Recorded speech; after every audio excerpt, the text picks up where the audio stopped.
பகவத்கீதை 6வது அத்தியாயம் தியான யோகம் 7வது வகுப்பு 5வது ஸ்லோகம். உத்தரேத் ஆத்மனோ ஆத்மானம் நாத்மானம் அவசாதயேத் ஆத்மைவ ஹ்யாத்மனோ பந்துஹு ஆத்மைவ ரிபுராத்மனஹ உத்தரேத் ஆத்மனோ ஆத்மானம் நாத்மானம் அவசாதயேத்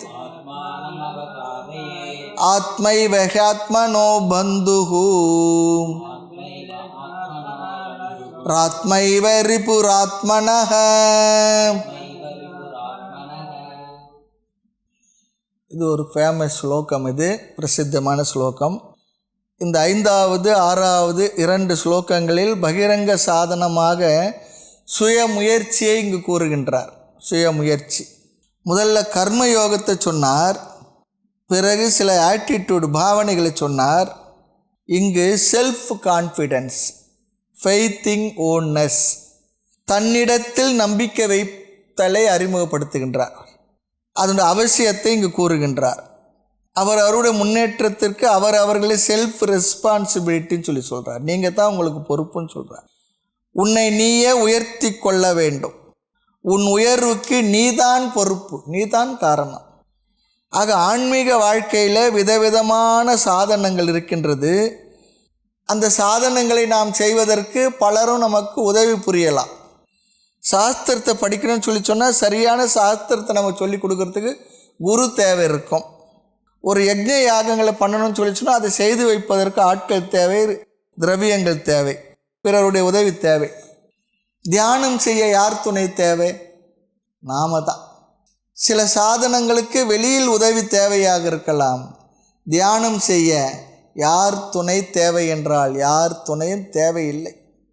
ஆக பொதுவாக நாம் சரியாக நம்முடைய சாதனங்களை ஒழுங்காக செய்யாததற்கு மற்றவர்களை காரணமாக்கலாம். பிற சாதனங்களை தூங்கிறதுக்கு யார் துணை பண்ணணும்?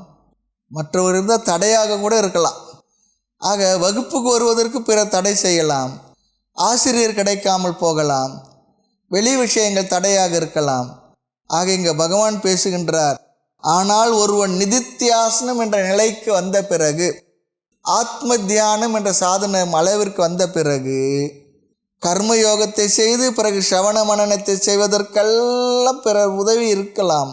ஸ்ரவண மனனத்துக்கு பிறகு, ஸ்ரவண மனனத்துக்கு ஆசிரியர் தேவை.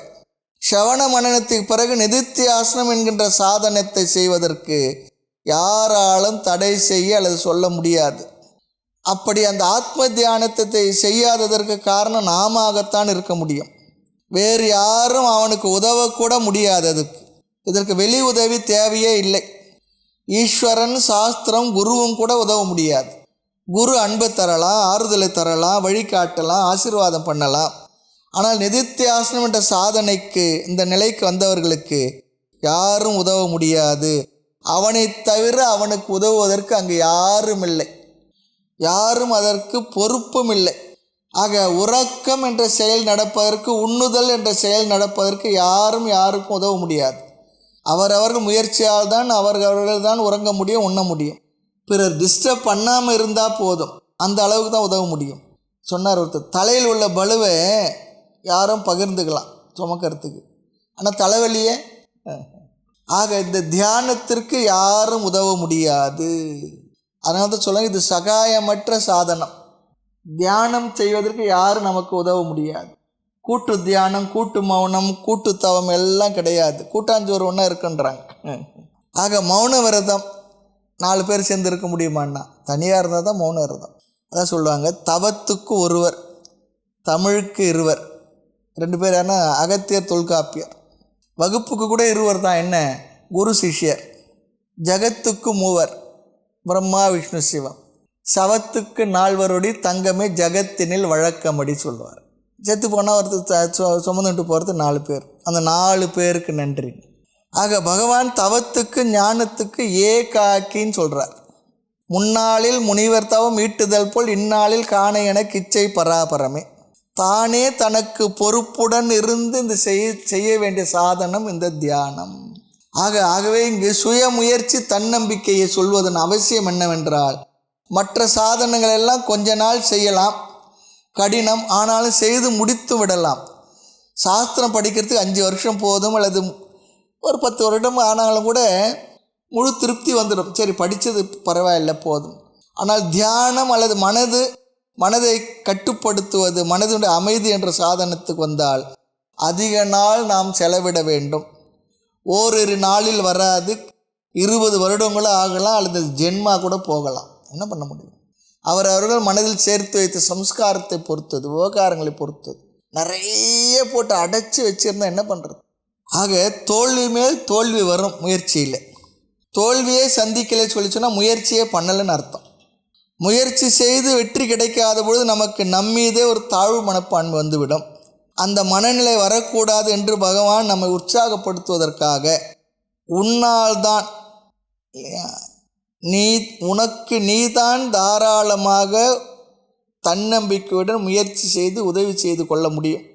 தாழ்வு மனப்பான்மை ஒரு பலகீனம்தான். இங்கு தாழ்வு மனப்பான்மை வந்துவிடக்கூடாது. அதுக்காக அகங்காரம் இல்லை, தாழ்வு மனப்பான்மை வரக்கூடாது. உன்னால் முடியும், உன்னை நீ தான் உயர்த்தி கொள்ள வேண்டும், உன்னை நீ உயர்வாக நினைத்துக்கொள். நம்பு தம்பி, நம்மால் முடியும்னு சொன்னார்.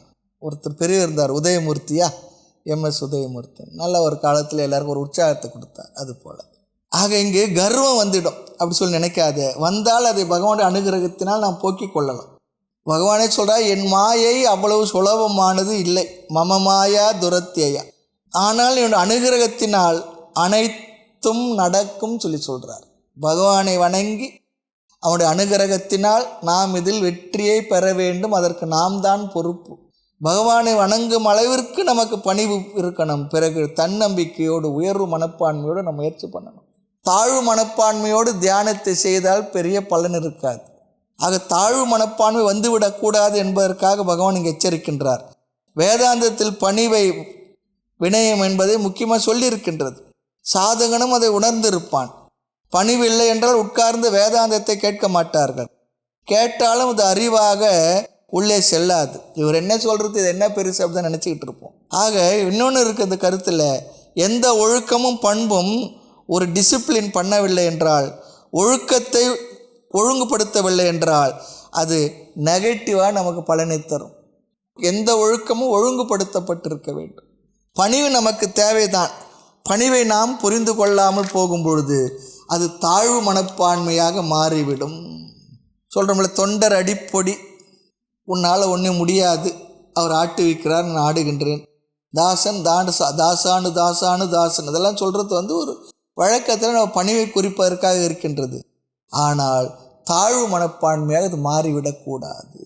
எல்லாம் ஈஸ்வரன் என்றெல்லாம் சொல்லுவோம். சிரவண காலத்தில் படிக்கும் பொழுது அப்படிலாம் சொல்லுவார்கள். நம்முடைய அறிவெல்லாம் சிற்றறிவு, குரு சாஸ்திரம் கூறுவது மட்டும் கேளு, மற்றதெல்லாம் யோசிக்காதெல்லாம் சொல்லுவாங்க. குரு சொல்லியிருப்பார். அப்பொழுது அவனுக்கு தன்னை பற்றி தாழ்வு மனப்பான்மை வந்திருக்கும். அந்த நேரத்தில் அதெல்லாம் நான் சொல்கிறது மூலமாக நமக்கு அப்படி ஒரு சைடு எஃபெக்ட் வந்திருக்கும். இதெல்லாம் பணிவு வருவதற்காக சொல்லப்பட்ட விஷயங்கள். ஆனால் இது என்ன ஆகும், சைடு எஃபெக்டாக இன்ஃபீரியாரிட்டி காம்ப்ளெக்ஸில் நின்றோம். அந்த தாழ்வு மனப்பான்மை அத்துடன் தியானம் செய்தால் கண்டிப்பாக நாம் வெற்றியை அடைய முடியாது. உனக்கு நம்பிக்கை வர வேண்டும், உனக்கு யாரும் உதவ முடியாது. பகவான் கூட தியானத்திற்கு வந்த பிற்பாடு கைவிட்டு விடுவார். இப்போ குழந்தை நல்லா நடக்க ஆரம்பித்த பிற்பாடு நம்ம என்ன பண்ணுவோம், கையை விட்டுடுவோம். அப்பவும் பிடிச்சிக்கிட்டு இருக்கக்கூடாது. அதுவே கூட என்ன பண்ணுவோம், நம்மளை கையை உதறிட்டு தான் நடக்க ஆரம்பிக்கும். அதுபோல் குரு கூட நீ கேட்டது போதும்ப்பா, போய் உன்னோட ரூமில் உட்கார்ந்து நல்லா தியானம் பண்ணு போன்னு சொல்லிவிடுவார். ஒரு ஸ்டேஜில் ஒழுங்காக கேட்டிருந்தோம்னா, நீ ஒருவன் தான், நீ உன்னிடம் இருக்கின்றாய், நீ ஒருவன் தான் உன் இடத்துல இருக்க, வேறு யாரும் இல்லை. ஆக எந்த பணிவானது ஆரம்பத்தில் இருந்ததோ அது தாழ்வு மனப்பான்மையில் சென்று விடக்கூடாது. எந்த ஒரு பண்பும் கூட அப்படி தான். பண்பை சரியாக பயன்படுத்தவில்லை என்றால் அந்த பண்பை நெகட்டிவ் ரிசல்ட்டை தந்துவிடும் சொல்கிறார். உண்மைதான். பண்பு என்பது ஒரு மருந்து போல உபயோகப்படுத்தணும். எந்த ஒரு ஒழுக்கமும் அல்லது ஒழுக்கத்தையே ஒழுங்குபடுத்தவில்லை என்றால் அந்த ஒழுக்கம் ஒழுக்கமின்மையில் கொண்டு விடும். இது ஒரு அழகான வார்த்தை. Any discipline which itself is not disciplined would lead to indiscipline சொல்கிறார். ஒழுங்குபடுத்தப்படாத ஒழுக்கம் ஒழுக்கமின்மையில் கொண்டு சென்று விட்டுவிடும். அதுதான் அதோட அர்த்தம். Any discipline which itself is not disciplined would lead to indiscipline. ஆக ஒரு ஒழுக்கம் ஒழுங்காக நம்மால் புரிந்து கொள்ளப்படவில்லை என்றால் அந்த ஒழுக்கமே ஒழுக்கமின்மையில் கொண்டு சென்று விட்டுவிடும். பணிவு என்கின்ற ஒழுக்கத்தை முறைப்படுத்தவில்லை என்றால் அது தாழ்வு மனப்பான்மையில் கொண்டு விட்டுவிடும் சொல்கிறார். அதே போல தன்னம்பிக்கையை கூட முறைப்படுத்தவில்லை என்றால் அது கர்வத்தில் சுப்பீரியாரிட்டி காம்ப்ளெக்ஸில் கொண்டு விட்டுவிடும். ஆக ஒவ்வொரு ஒழுக்கத்துக்கு ஒழுக்கம் வேண்டியது இருக்கின்றது. ஆமாம், discipline is to be disciplined. ஏன் இந்த இடத்தில் சாதனத்தை சொல்லுகின்றார் என்றால், நிதித்தியாசனத்துக்கு உனக்கு உதவி செய்ய உன்னை தவிர வேறு யாருமே இல்லை. நீயே உனக்கு நண்பன், நீயே உனக்கு பகைவன். உன் உயர்வுக்கு நீதான் காரணமாக முடியும், தாழ்வுக்கும் நீயே தான் காரணம். உனது லட்சியத்துக்கு தடையாக உள்ளவர்கள் பகைவர்கள், உயர்வுக்கு உதவுபவர்கள் நண்பர்கள். பந்துகு சொல்லி சொன்னார், ரிலேட்டிவ், நண்பர்கள், உதவுபவர்கள் சொல்லி அர்த்தம். ரிப்புகு என்றால் பகைவர்கள். ஆனால் நம்முடைய வாழ்க்கையில் எத்தனையோ பேர் நம்முடைய உயர்வுக்கு உதவி செய்திருப்பார்கள்.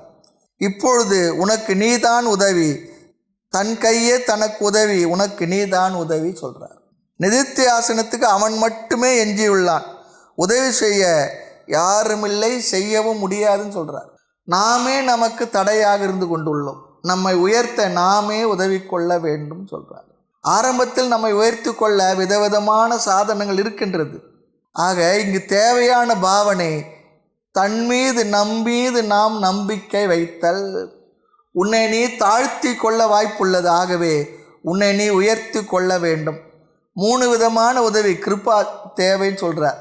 இதை நம்மை உயர்த்தி கொள்வதற்கு என்னென்ன? ஈஸ்வர கிருபா, 2வது குரு கிருபா, 3வது ஆத்ம கிருபா.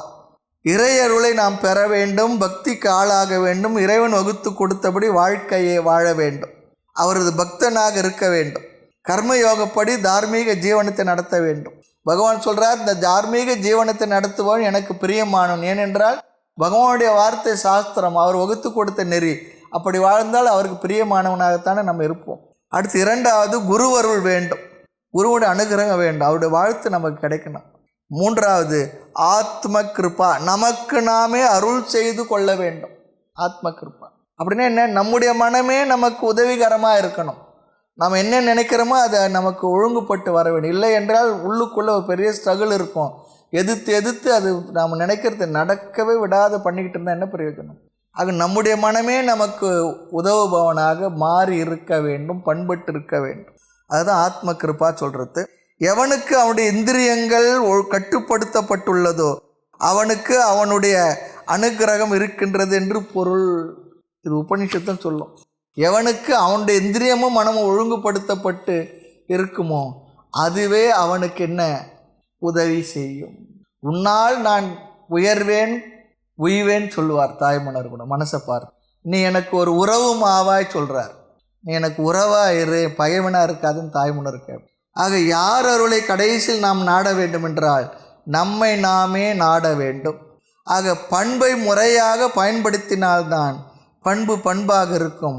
முறையாக பயன்படுத்தவில்லை என்றால் அது பண்பாக இருக்காது. ஆக பணிவு சொரூபமானவன் சவணத்துக்கு தகுதியானவன், அவன் தான் சிரவணத்தை பண்ண முடியும்.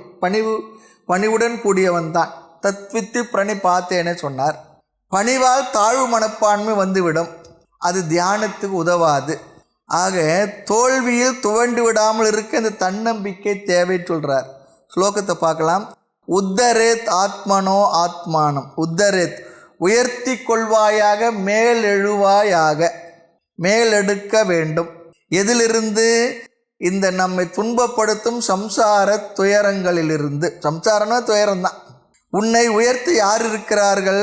ஆத்மனா, நீதான் இருக்கிறாய். உன்னால், ஆத்மனா என்றால் உன்னால், ஆத்மானம் தன்னால். ஆமாம், உன்னால் ஆத்மானம், தன்னை தன்னால், உன்னை உன்னால் உயர்த்தி கொள்ள வேண்டும். தன்னை தன்னால் தான் உயர்த்தி கொள்ள முடியும். காரணம் என்ன?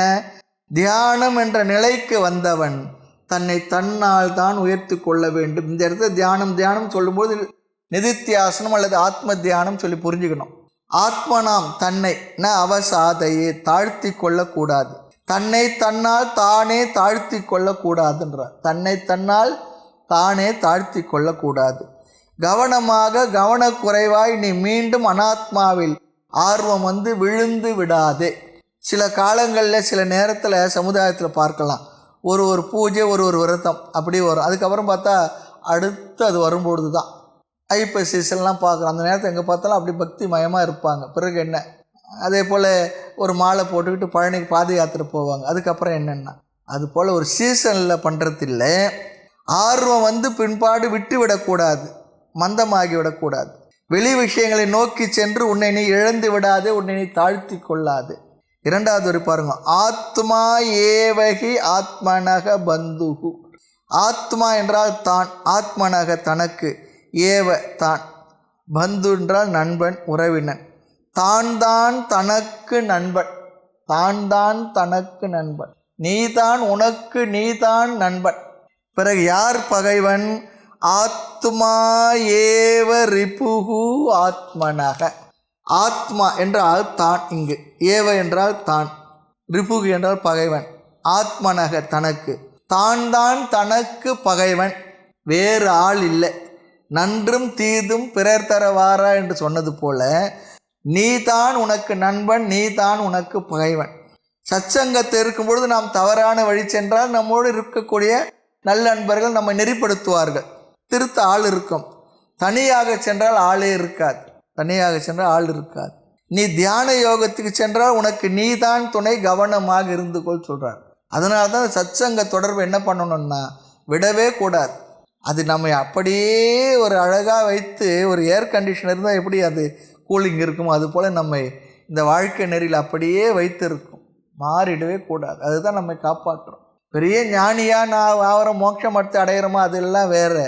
சத்சங்கம் என்பது நம்மை நல்வழியிலேயே நடத்தி செல்வதற்கு ஒரு பெரிய ஒரு சார்பு, உதவியாக இருக்கும். நன்னெஞ்சத் அன்பரெல்லாம் நாதனை சேர்ந்து இன்படைந்தார், வன்னெஞ்சத்தாலே நான் வாழ்விழந்தேன் பைங்கிலியேன்னு சொல்லுவார். நல்ல ஒரு வார்த்தை.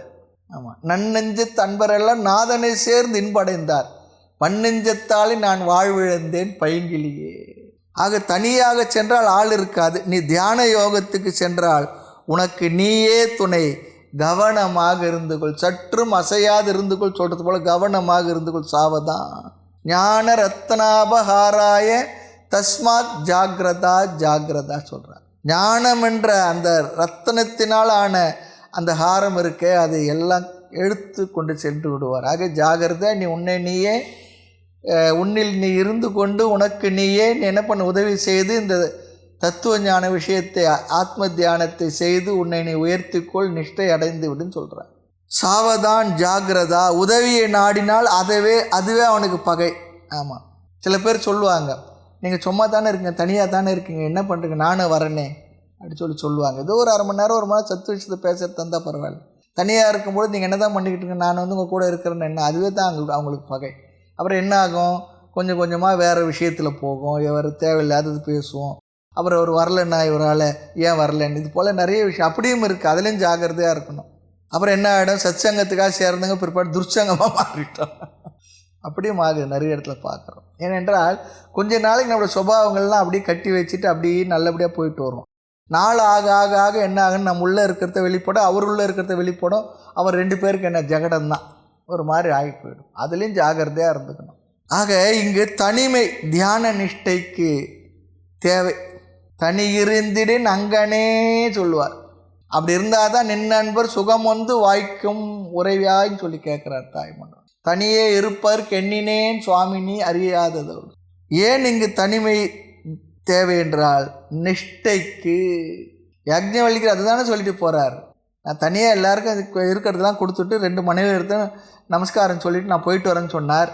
ஒரு அம்மா சரி போயிட்டு வாங்கினாங்க. ஒரு அம்மா என்ன சொல்லிட்டேன், எதுக்காக போகிறீங்கன்னு கேட்குறாங்க. அப்போ தான் சொல்கிறார், எனக்கு ஞானம் இல்லாத போகலை, ஞானம் இருக்கு, ஆனால் ஞானத்தை நிஷ்டை செய்வதற்கு எனக்கு இந்த லௌகிக வாழ்க்கை இதெல்லாம் கொஞ்சம் தடை இருக்கின்றது. முழுமையாக என்னை அதில் ஈடுபடுத்திக் கொள்வதற்கு, ஞானத்தை நிஷ்டையாக்குவதற்காக நான் தனியாக சென்று தான் ஆக வேண்டும் சொல்லிட்டு போயிட்டு வரார். அதுதான் பெரிய மைத்ரேய பிராமணன் என்ற போர்ஷனே பிருகதாரண்ய உபநிஷத்தில் அதுதான் நல்ல போர்ஷன் அது. ஆக வேதாந்தம் படித்து நிறைய பேச ஆரம்பிச்சிட்டோம்னா சைடு எஃபெக்ட்னு அர்த்தம். ஆமாம். என் போல் உடம்பெல்லாம் வாயாய் பிதற்றும் அவர் யார். ஆமாம். பிறர் கேட்க போதிப்பது அல்லதுன்னு சொல்கிறார். நான் பொருந்திடா பேயன் சொல்கிறார். பெற்ற அறிவில் பொருந்திடாத பேயன் மற்றவங்களை தான் சொல்கிறேன்னே தவிர என்னால் அதில் இருக்க முடியலை இருக்கலைன்னு சொல்கிறார். இதெல்லாம் அவர்களே ஆராய்ச்சி செய்து அவர்களுக்கே அவர்கள் கொடுத்து கொள்கிற சர்டிஃபிகேட் தான் சொல்லணும். சும்மா இருந்தருள் பொருந்திடா பேதை நானே அத்தனை குணக்கேடர் கண்டதா கேட்டதா அவனி மிசை உண்டோ சொல்ல. ஆக வேதாந்தம் படித்து பேச்சை குறைச்சா அது வேதாந்த வேலை செய்யறதுன்னு அர்த்தம். வேதாந்தம் கேட்டும் வேட்கை தீர்ந்திலர் சொல்கிறார். அப்படி இல்லைன்னா வேறு ஏதோ அர்த்தமாயிடுது. ஆமாம். ஆக உன்னை நீ உயர்த்தி கொள்ள வேண்டியுள்ளதால் நீ உன்னிடத்தில் நம்பிக்கை வைன்னு சொல்கிறார். உன் வீழ்ச்சிக்கும் நீயே பொறுப்பு, உன்னோட வளர்ச்சிக்கும் நீயே பொறுப்பு.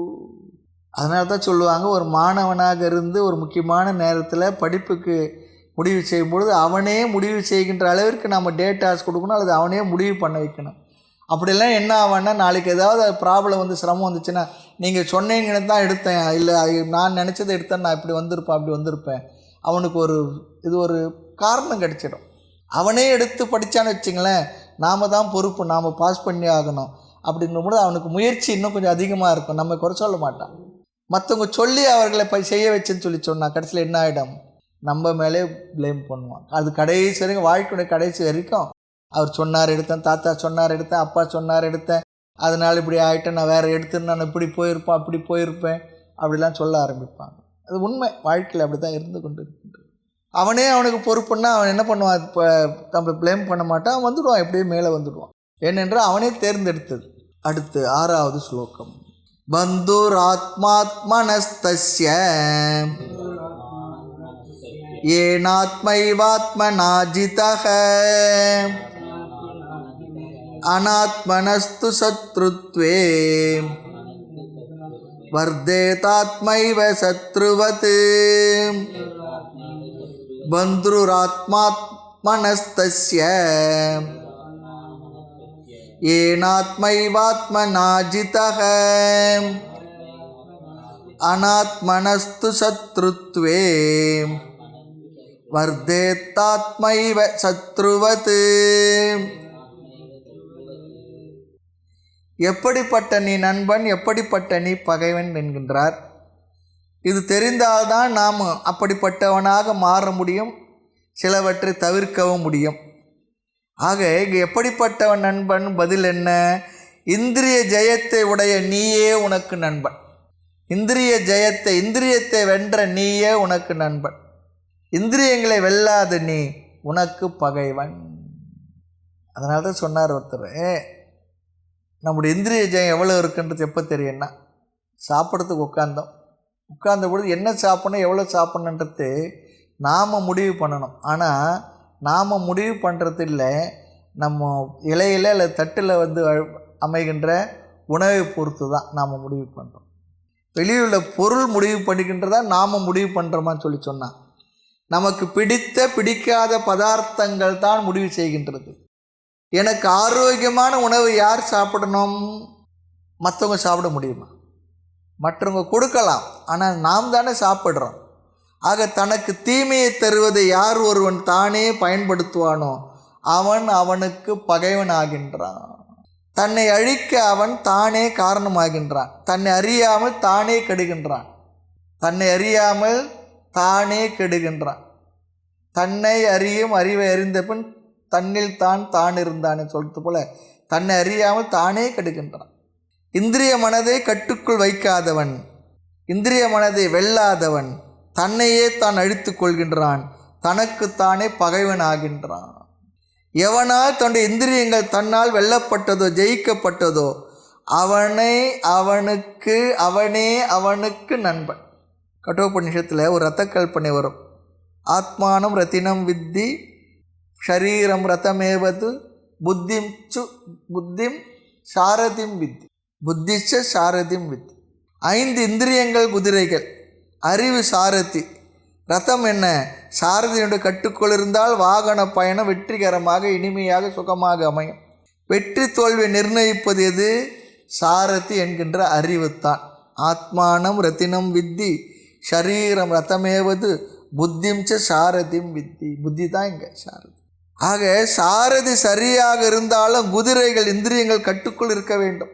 புத்தி நம்முடைய கட்டுக்குள் இருந்து இந்திரியங்கள் நம்முடைய கட்டுக்குள் இல்லை என்றால் நமக்கு நாமே பகைவர்கள் ஆகிவிடுவோம். கட்டுக்குள் இருந்தால் நண்பர்கள். ஆக இந்திரியங்கள் கருவி எனப்படும். எந்த ஒரு கருவியும் அதை பயன்படுத்துவன் கையில் சரியாக கட்டுக்குள் இருக்க வேண்டும். இல்லை என்றால் அது நாசத்தை தந்துவிடும். அதான் சொல்கிறார் ஒருத்தர், நமக்கு பிடிச்சவங்க இடத்துல எவ்வளோ நேரம்னா இருப்போம், பிடிக்காதவங்க இடத்துல அரை மணி நேரம் கூட இருக்க முடியாது. அதுபோல் நமக்கு சாதகமாக கட்டுப்படுத்த மனதோடு நம்மால் முழுமையாக இருக்க முடியும். இல்லை என்றால் மனதோடு போராடவே முடியாது. வாங்கா நில அடிமை போராட முடியுமோ இதனோடு எந்நேரமும் சொல்கிறார் தாய்மானவர். ஆக இந்திரியங்கள் கருவி எனப்படும். எந்த ஒரு கருவியும் அதை பயன்படுத்தக்கூடிய கைகளில் சரியான கருவியாக இருக்க வேண்டும். இல்லை என்றால் அது அவனுக்கு நாசத்தை தந்துவிடும். அதான் சொல்லும், நண்பன் இடத்துல 3 மணி நேரம் இருக்கலாம், பகைவன் இடத்துல கொஞ்சம் நேரங்களும் நம்மளால் இருக்க முடியாது. ஆக நம்மிடம் நாம் இருக்க முடியாததற்கு காரணம் நம்முடைய இந்திரியங்களை நாம் ஜெயிக்காதது, இந்திரிய ஜெயம் இல்லாதது தான் காரணம் சொல்கிறார். நம்ம இடத்துல நாம் இருக்க முடியல.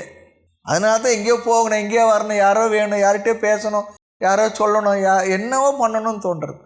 காரணம் கொஞ்ச நேரம் அமைதியாக இருந்தால் மனசு உள்ளே இருந்து என்னென்னவோ வேலை செய்ய ஆரம்பிச்சிது, என்னென்னவோ பண்ணுது, இருக்க முடியல. எப்படியோ கதை திறந்து ஜன்னல் பக்கம் உட்காந்தாது ஏதோ போகிற வரவங்களாவது பார்க்கணும். இல்லைன்னா என்ன பண்ணுவோம், யாரும் இல்லைன்னா கூட அமைதியாக ஆனந்தம். அது காரணம் நம்முடைய மனதை நம்ம ஜெயிச்சிருந்தோம்னா அது வெளியே ஓடாது. காடும் கரையும் சுற்ற நினைக்க மனம் சொன்னேன் பராபரமே சொல்கிறார். மனது சுற்றுது, நான் இங்கே தான் உட்காந்துருக்கேன், மனது சுற்றுன்னு சுற்றுது. அதனால் என்ன ஆகுது, கொஞ்சம் நேரத்தில் என்னடா இது ஒன்றுமே இல்லை, போர் அடிக்குது, யாரும் வரலையே, ஒரு ஃபோனும் வரலையே, யாரும் வரலையே, யாரும் பேச்சு துணைக்கு ஆள் இல்லையே, எங்கேயும் போகலையே, எவ்வளோ நேரம் தான் ஒரே இடத்துல சும்மா உட்காந்துக்கிட்டு இருக்கிறது. ஸ்லோகத்தை பார்க்கலாம். பந்து ஆத்மனக தஸ்ய.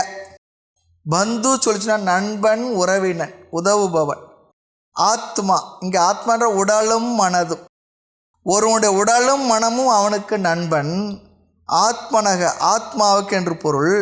தஸ்ய, அந்த ஜீவனுக்கு, அவனுக்கு என்னவா, அவனுக்கு அவனுடைய உடலும் மனமும் நண்பன். எப்பொழுது? நிபந்தனை அடுத்த வரையில் சொல்கிறார் பாருங்க. ஏனக, எந்த, ஆத்மா என்ற சொல்லை இங்கே சேர்த்து கொள்ள வேண்டும். எந்த ஜீவனால், எவனால், ஆத்மா ஏவ, தன்னாலேயே, எந்த ஜீவனால் உடலும் மனதும் வெல்லப்பட்டிருக்கிறது அவனுக்கு, அந்த ஜீவாத்மாவனுக்கு அவனுடைய உடலும் மனமும் நண்பன். வெல்லப்படாதவனுக்கு அவன் உடலும் மனதும் பகைவன். அனாத்மனக, வேறொரு அர்த்தம் இருக்குது இங்கே. அஜீத, ஜெயிக்கப்படாத, ஜிதமாக்கப்படாத, வெல்லப்படாத ஒருவனுடைய உடலும் மனதும். அந்த ஆத்மனக என்றால் வெல்லப்படாதவனுக்கு, எதை, உடலையும் மனதையும் கட்டுக்குள் கொண்டு வராதவனுக்கு, தன்னையே தான் வெல்லவில்லை என்றால், இந்திரிய மன உடல் வெல்லப்படவில்லை என்றால், சத்ருத்வே, பகைமையுடன் இருக்கும், பகைவனைப் போல எது இருக்குமா, வெல்லப்படாத ஆத்மா என்றால் இங்கு உடல் மனம். ஆத்மா ஏவ என்றால் உடல் மனம் இந்திரியங்கள், அதுவே அவனுக்கு பகைமையுடன் இருக்குமா, அவன் உடல் மனமே அவனுக்கு பகைமையாக இருக்குமா. ஆக பகைவர்களை நாம் வெளியே உள்ளதாக நினைக்கிறோம், உள்ளேயே உள்ளார்கள். உள்ளுக்குள் 4 வகை கோட்டை, பகை ஓட பிடித்திட்டால் ஆளலாம் நாட்டை, கள்ளப்புலன் எனும் காட்டை வெட்டி கனலிட்டு இருந்துட்டால் காணலாம் வீட்டை. பாபம் செய்யாதிரு மனமே, நீ பாபம் செய்தால் நாளை கோபம் கொண்டே நம்மன் கொண்டோடி போவான்னு சொன்னது போல் பொறிப்புலன்களை நம்மால் வெல்லப்பட்டிருக்கணும். ஒரு அளவுக்காவது அமைதிப்படுத்தப்பட்டிருக்கணும், ஒழுங்குபடுத்தப்பட்டிருக்கணும், முறைப்படுத்தப்பட்டிருக்கணும், சீராக்கப்பட்டிருக்கணும். சீரான உடல் மனம் நமக்கு நண்பன், சீரில்லாத உடல் மனம் நமக்கு பகைவன். அதான் ஒரு தத்துவவாதி ஒருத்தர் சொன்னாராம், நம்முடைய வாழ்க்கை என்பது எப்படிப்பட்ட சூழ்நிலை இருக்கின்றோம் என்பதை பொறுத்து இல்லை, அந்த சூழ்நிலையை நாம் எப்படி பொருள்படுத்துகின்றோம் என்பதை பொறுத்தே அது அமைகின்றது சொல்கிறார். எந்த சூழ்நிலையாக இருந்தாலும் life is not what is outside but how you process outside சொல்கிறார். வெளி சூழ்நிலைகளை நீ எப்படி பொருள்படுத்துகின்றாயோ அதை பொறுத்து தான் உன்னுடைய வாழ்க்கை. அது எப்படி இருக்கோ அப்படி வாழ்க்கை உன்னுடையது இல்லை. அதனால தான் பாருங்கள், பல பேர் வாழ்க்கையில் ரொம்ப உயர்ந்து வந்தவர்கள் அவர் சூழ்நிலையெல்லாம் பார்த்தா எந்த வகையிலும் அவங்களுக்கு அது உதவியாக இருக்காது, சூழ்நிலை மற்றது எதுவுமே. ஆனால் சில பேருக்கு எல்லா சூழ்நிலையும் நல்லா இருக்கும், அவருடைய வாழ்க்கையை பார்த்தா எந்த வகையிலும் அதை அவர் பயன்படுத்தி இருக்க மாட்டார். இப்படி சூழ்நிலை இருந்துமா இவர் இப்படி இருக்கார் சொல்லி நினைப்போம். இதுதான் நல்ல அழகான வாசகங்கள் இதெல்லாம். ஆக வாழ்க்கை என்பது வெளி சூழ்நிலையை பொறுத்ததில்லை, மனதில் நீ எப்படி அதை பொருள்படுத்துகின்றாய் என்பதை பொறுத்து தான் இது நிர்ணயிக்கும்.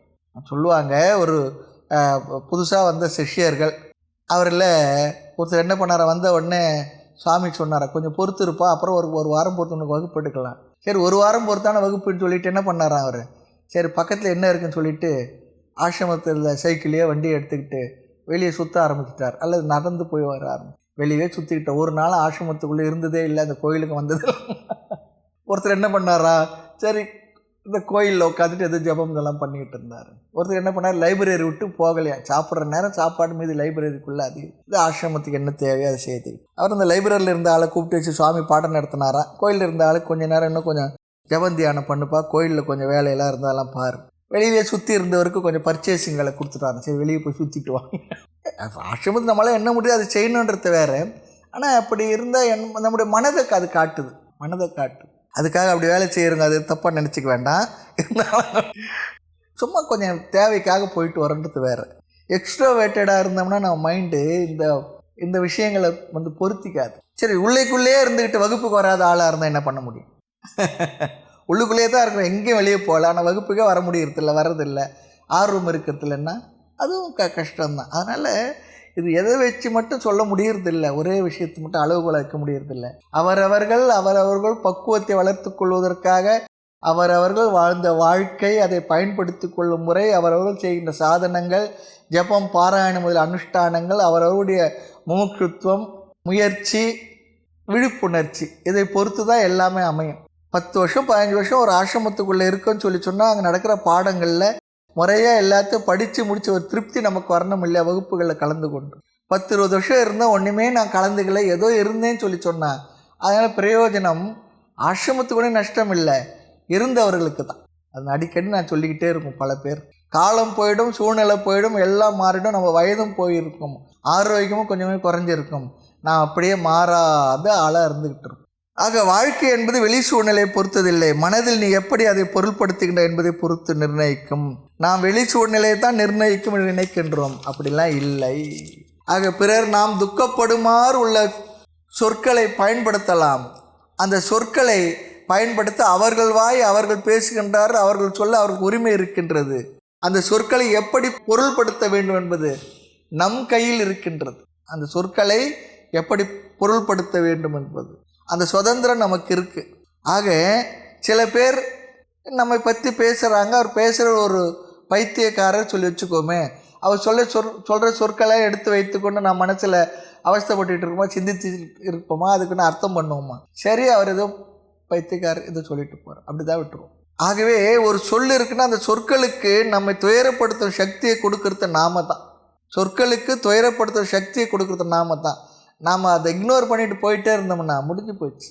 ஆனால் நாம் தான் எடுத்து சொன்ன ஒரு சொல்லிட்டு அதோட போயிடுவார். ஒரு இன்சென்சிட்டிவ் மைண்ட் ஏதோ சொல்லிட்டு போயிடுவார், தெரிஞ்சோ தெரியாமல் ஏதோ ஒரு போகிற போக்கில் சொல்லிட்டு போயிடுவார். ஆனால் அந்த வார்த்தையை எடுத்து வைத்து கொண்டு நாம அது அப்படி ஒரு அவஸ்தைப்பட்டுக்கிட்டு இருக்கோம், இப்படி சொல்லிட்டார். அதை நாமும் என்ன பண்ணோம், இக்னோர் பண்ணுற அளவிற்கு நமக்கு சக்தி இருந்ததுன்னா, புறந்தள்ளி போகிறதுக்கு பலம் இருந்ததுன்னா நாம் அமைதியாக இருப்போம், நிம்மதியாக இருப்போம். ஆனால் அது சொல்கிறது சுலபம், ஆனால் கடினமாக தான் இருக்குது. பல பேர் வாழ்க்கையில் பார்க்கின்றோம், ஏதோ போகிற போக்கில் ஏதோ சொல்லிட்டு போயிடுவாங்க. சில பேர் வேணுமுன்னே சொல்லுவாங்க, சில பேர் தெரிஞ்சு சொல்லுவாங்க, சில பேர் தெரியாது சொல்லுவாங்க, அந்த சீரியஸ்னஸ் புரியாது சொல்லுவாங்க. இது அவர் எந்த அளவிற்கு போய் அவரை தாக்கம் தெரியாது, அதெல்லாம் ஒரு பாவம்தான். ஆனால் நாம் அதை எடுத்து வைத்துக்கொண்டு அதிகமாக பாராட்டி கொண்டு அவஸ்தைப்பட்டுக்கிட்டு இருப்போம். ஆக அந்த சொற்களுக்கு நம்மை துயரப்படுத்த சக்தி இல்லை. ஏன் நாம் அதை முக்கியத்துவம் தரவில்லை என்றால் அதை அலட்சியப்படுத்துகின்ற பக்குவம் நமக்கு இருக்குன்னு சொல்கிறார். இக்னோர் பண்ணணும். ஆகினால ஒரு தத்துவவாதி சொன்னார், நம்மை துயரப்படுத்தும் சக்தியை நாம் தான் தருகின்றோம்.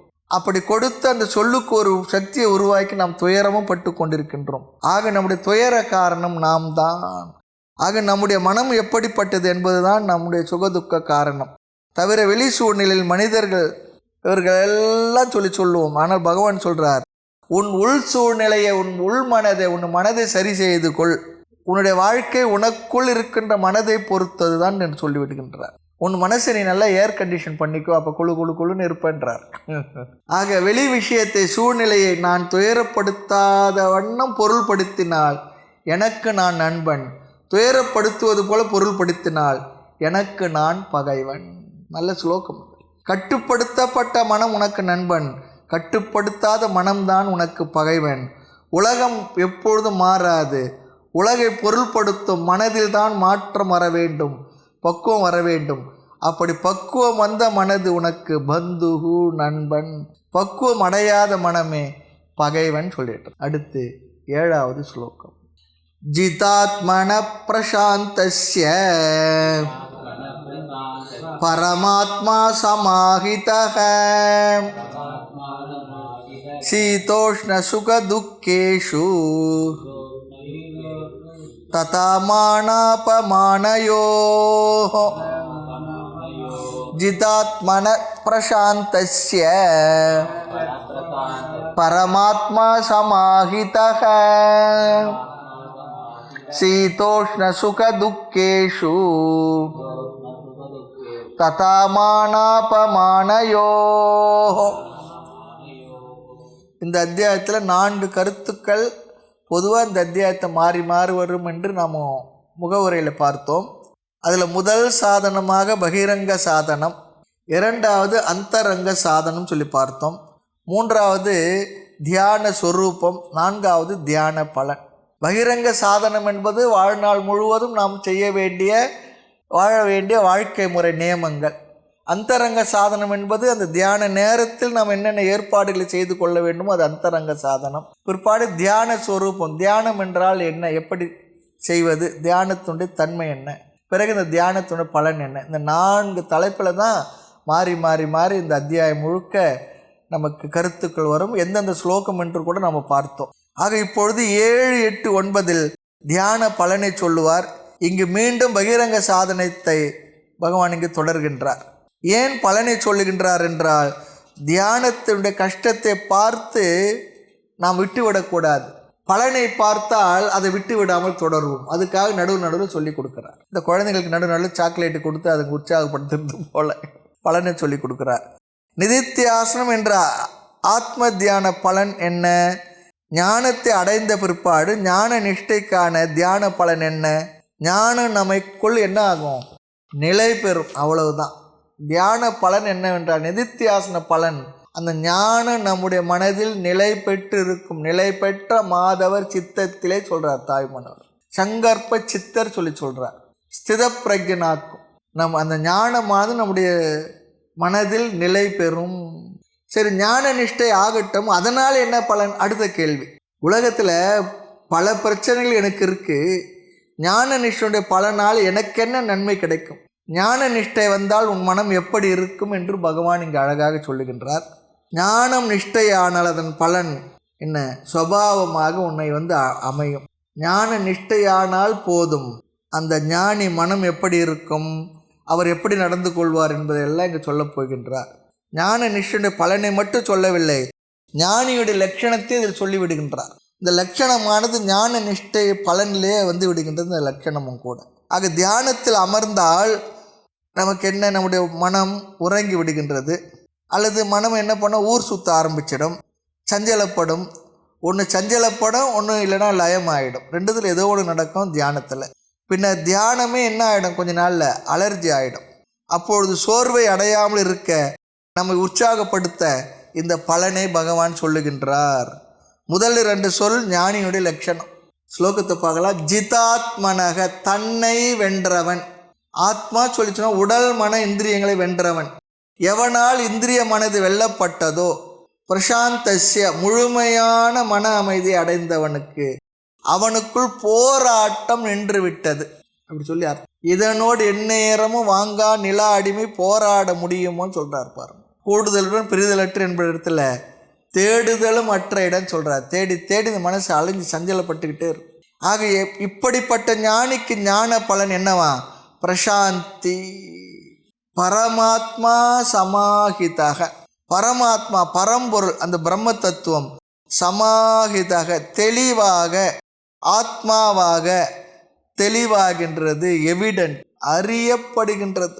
ஆத்மஸ்வரூபமாக அவன் தன்னை அறிந்து கொள்கின்றான். சாக்ஷாத் ஆத்மபாவேன வர்த்ததே.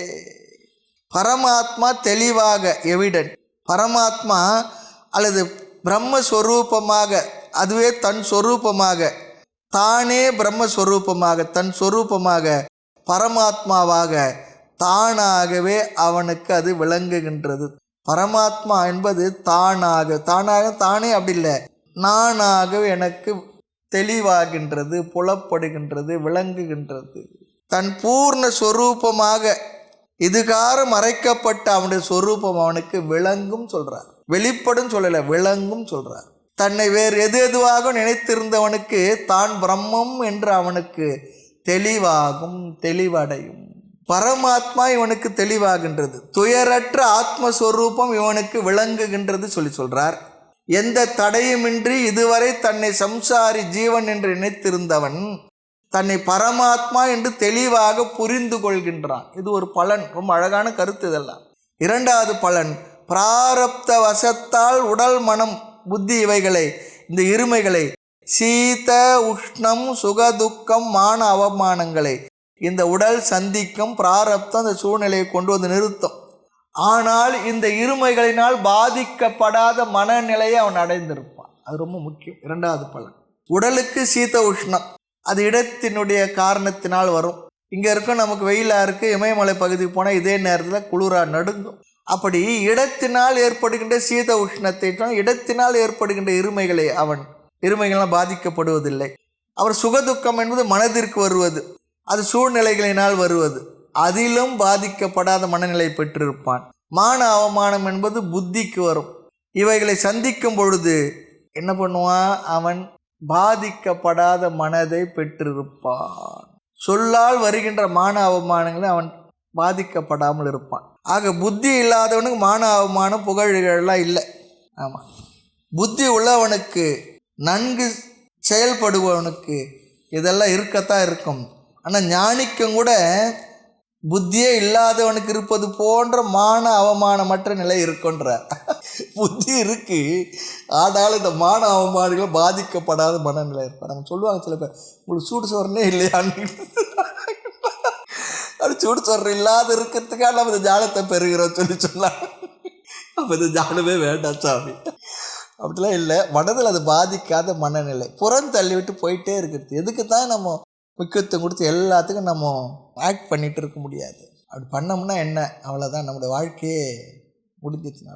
சிலதெல்லாம் அப்படியே புறம் தள்ளிட்டு போயிட்டே இருக்கும். அதனால தான் சொல்லுவாங்க ஞானி உன்மத்தவத்து பாலவத்து, பைத்தியனை போல, பாலவத்துன்னா குழந்தையை போல, பாலரோடு பேய்ப்பித்தர் பான்மை என நிற்பதுவே சீலமிகும் ஞானியர்த்தம் செய்கை பராபரம்.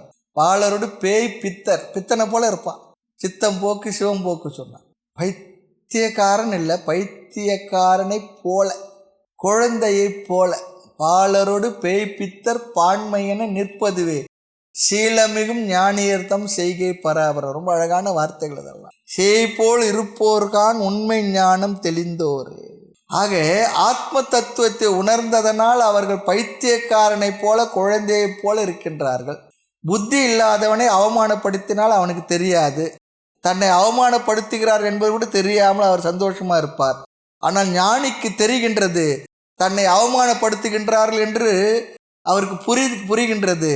ஆனால் அவனை அது பாதிப்பதில்லை. அதுதான் இங்கே ரொம்ப முக்கியம். ஞானிக்கு நல்லாவே தெரியும். இன்னும் கூட சென்சிட்டிவ் மைண்டோடு இருப்பான், ரொம்ப சென்சிட்டிவாக இருப்பார். ஆனாலும் கூட அதை அவர் பொருட்படுத்துவதில்லை. வாழ்வெனவும் தாழ்வெனவும் இரண்டா பேசும் வையகத்தார் கட மயக்கமான பாழ்வழியை உதறித்தள்ளி வாழ்வதற்கு பரமே நின் ஆனந்த பார்வை இங்கே சொல்லி கேட்பார். வாழ்வெனவும் தாழ்வெனவும் இரண்டா பேசும் வையகத்தார் கன மயக்கமான பாழ்வழியை கிழித்துதறி செயல் போய் வாழ பரமே நின் ஆனந்த பார்வை எங்கே. வாயாறு உண்ட பேர் வாழ்த்துவதும் நொந்த பேர் வைவதும் எங்கள் உலக வாய்ப்பாடுன்றான். நல்லா சாப்பிட்டவன் வாழ்த்துவான், சாப்பிடாதுன்னு திட்டிட்டு போவான், அவ்வளோதான். இது உலக வாய்ப்பாடு சொல்கிறார். வல்லான் வகுத்ததே வாய்க்கால் என்னும் பெரு வழக்குக்கு இழுக்கும் உண்டோ அப்படின்னு சொல்லுவாள். இதெல்லாம் உலக வாழ்க்கையெல்லாம் நல்லா புரிஞ்சுக்கிட்டு இருக்கார். ஆகவே மானாபிமான விட்டு தானாகி நின்றவருக்கு சேனாதிபதி போல ஞானாதிபதி வந்து காருமே சொல்லித்தாருமே பட்டினத்தாரும் அழகான பாடல் தரலாம். மான அபிமான விட்டு தானாகி நின்றவர்க்கு சேனாதிபதி போல ஞானாதிபதி வந்து காருமே சொல்லித்தாருமே. ஆக அதே போல சீத உஷ்ணம் உடல் சந்திக்கும், அந்த சுகதுக்கங்களை மனது சந்திக்கும், மான அவமானத்தை புத்தி சந்திக்கும். ஆனால் சமமாக பாவிக்கும் சக்தி அவன் பெற்றுள்ளான். இது ஞானத்தினுடைய ஆத்ம ஞானத்தினுடைய ஆத்ம தியானத்தினுடைய நிதித்தியாசனத்துடைய பலனாக இங்கே பகவான் ரொம்ப அழகாக இங்கே சொல்லியிருக்கார். இதெல்லாம் ஏன் தெரிஞ்சுக்கணும்னு சொல்லி சொன்னால், நமக்கு ஞான நிஷ்டை வந்திருக்கணும் ஒன்று. அப்படி வரவில்லை என்றால் வாழ்க்கையிலே பல விஷயங்களை நாம் எப்படி நாம் பார்த்து நடந்து கொள்வது என்பதற்கு இந்த உபதேசங்கள்லாம் ரொம்ப பிரயோஜனமாக இருக்கும். அந்த பிரயோஜனத்தோடு வாழ்வதற்காக தான், அதற்காக தான் கீத உபநிஷத்துலாம் படிக்கிறோம். ஆக மனம் புத்தி இந்த சக்தியை பெற்றிருக்கும். மேலும் விஷயங்களை அடுத்த வகுப்பில் பார்க்கலாம். மூர்த்தி எல்லாம் வாழி, எங்கள் மௌன குரு வாழி, அருள் வார்த்தை என்றும் வாழி, அன்பர் வாழி, பராபரமே. ஓம் பூர்ணமத பூர்ணமிதம் பூர்ணாத் பூர்ணமுதச்யதே பூர்ணஸ்ய பூர்ணமாதாய பூர்ணமேவாவசிஷ்யதே. ஓம் சாந்தி சாந்தி சாந்தி. हरिः ओम श्री गुरुभ्यो नमः. हरिः ओम.